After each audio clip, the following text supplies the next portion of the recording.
So for this problem, we're going to look at the integral of cos squared x and cos squared 3x, both with respect to x. For both of these problems, we're going to need to use the double angle formula, which I've got on the right side of the board. And remember, they come from the addition formula or the compound formula, and then you need to simplify them to the double angle formula. Okay. So we've got cos squared x, so we need to use one of our identities that has cos squared in it, and we don't want another squared term, so we're going to use cos 2x is equal to 2 cos squared x minus 1. We need to rearrange this to make cos squared x the subject of the formula. So 2 cos squared x is equal to cos 2x plus 1, and cos squared x is equal to a half cos 2x plus a half. Once you've got that rearrangement in there, we can replace that in our integral.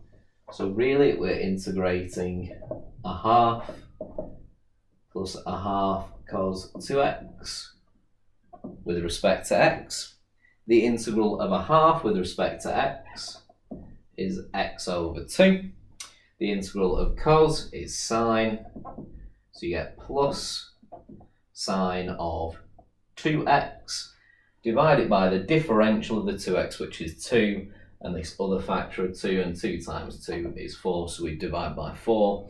And because it's an indefinite integral, we also need our constant of integration, so we need a plus c there.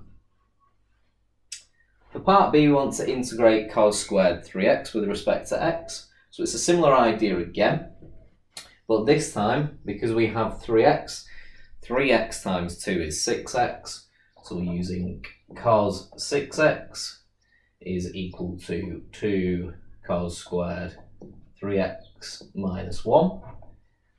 Rearrange this to make cos squared 3x the subject. So cos squared 3x is equal to a half cos 6x plus a half. Once you have that, you can substitute that into the integral. So we have the integral of a half plus a half cos 6x with respect to x, and then we can integrate this. So the integral of a half with respect to x, x over 2. The integral of cos goes to sine, so plus sine of 6x. The differential of 6x is 6, so we divide it by 6, and also this factor of 2. 2 times 6 is 12, so we divide it by 12. And we can't forget it's an indefinite integral, so we also need our constant of integration plus c there. And that is how you integrate cos squared x with respect to x and cos squared 3x with respect to x.